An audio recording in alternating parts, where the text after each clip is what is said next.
Selamat pagi Miss Rozaini, Mr. Muhammad Safwan dan rakan-rakan sekalian. Kita, Bernard Chin, Derek Foon, Maini, Darren Ling, Prashon, Wei Shen, Elisha, Kishan, Wen Yan, Limin dan Sri adalah ahli kumpulan ke-13.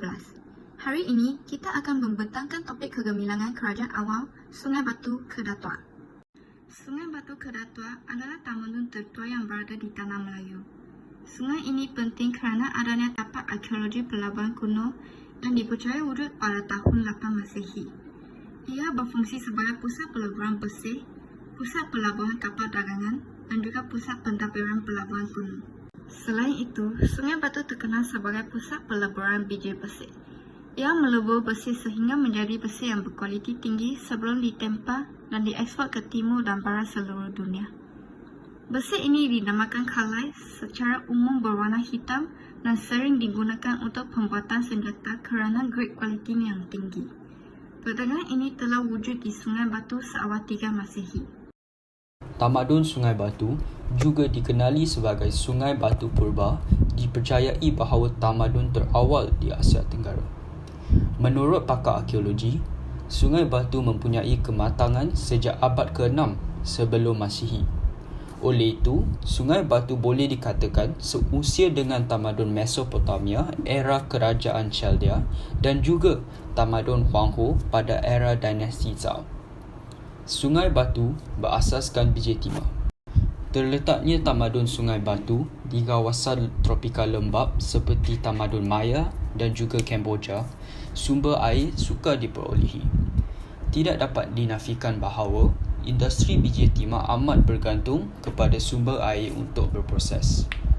Oleh itu, pakar pandai besi menghasilkan besi wajar untuk proses perkabunan untuk menangani kesukaran untuk memperoleh biji timah. Besi wajar dikatakan lebih keras dan tahan lama berbanding dengan biji timah.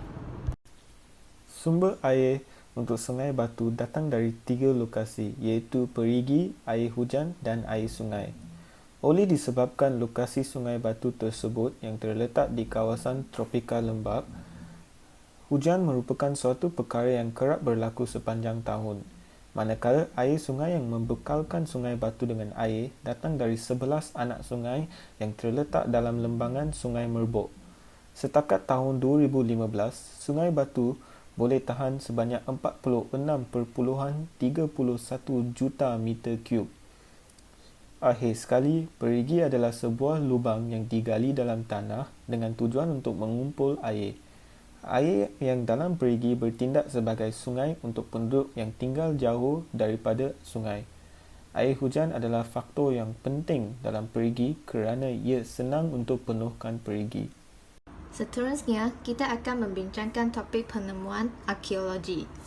Tidak dapat dinafikan, Sungai Batu merupakan sebuah tamadun tertua di Asia Tenggara dan juga meletakkan tamadun awal Sungai Batu lebih tua dari pengasasan Rum kuno. Penemuan di kawasan penggalian, Sungai Batu adalah digunakan untuk aktiviti perdagangan dan industri kuno peleburan besi.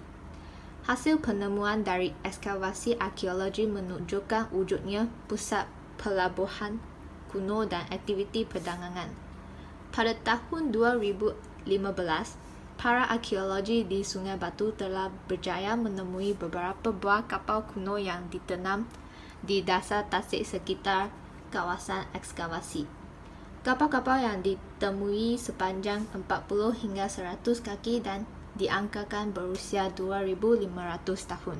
Dipercayai digunakan bagi tujuan perdagangan. Selain itu, kedua penemuan arkeologi adalah industri kuno peleburan besi. Penemuan tapak ekskavasi Sungai Batu yang berkeluasan 4 km persegi di Sungai Batu Kedah membuktikan seawal 788 sebelum Masehi yang terkenal sebagai pusat peleburan biji besi. Tambahan pula, kita pasti akan menjumpa Tenggara juga dikenali sebagai peniup angin di kompleks arkeologi Sungai Batu. Ini adalah peralatan yang penting dalam industri kuno peleburan besi. Tenggara adalah gambar yang ditunjuk dalam slide. Tenggara menjadi penting kerana lubang yang tengahnya yang digunakan oleh masyarakat purba Sungai Batu ketika itu untuk penyebab kendaraan di rel semasa proses peleburan. Di samping itu, ia bangkit ternyata kerana dijumpa kali pertama di Perancis.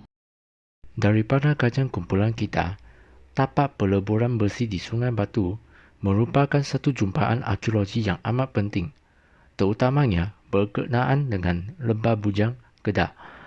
Dengan sumber bahan mentah yang banyak di sekitar kawasan tersebut, Sungai Batu menjadi kawasan penting dalam pengeluaran artifak yang berasaskan kepada besi. Kawasan arkeologi di Sungai Batu bukanlah sebuah pelabuhan perdagangan tetapi lebih kepada jeti. Hal ini untuk membawa keluar besi mentah dan juga produk besi yang dihasilkan oleh masyarakat Sungai Batu. Seterusnya, tapak peleburan besi di Sungai Batu yang diberi pentarihan kronometrik pada abad ke-3 hingga abad ke-6 Masihi ini. Hal ini telah menunjukkan kearifan tempatan dalam kebolehan untuk melebur dan mencipta peralatan besi. Industri ini berkembang dari zaman pra-Hindu-Buddha, iaitu ketika masyarakat setempat masih mengamalkan animisme. Sungai Batu menerima pengaruh Buddha pada abad ke-5 Masihi berdasarkan kepada perkembangan di Sungai Mas yang merupakan pusat pemerintahan kerajaan Kedah Tua pada masa itu. Kesimpulannya, Sungai Batu Kedah Tua adalah tamadun tertua yang berada di Tanah Melayu. Penemuan arkeologi penting untuk aktiviti perdagangan dan industri kuno pelaburan besi. Tapak peleburan besi di Sungai Batu merupakan satu jumpaan arkeologi yang amat penting. Inilah membentangkan kumpulan kita. Terima kasih.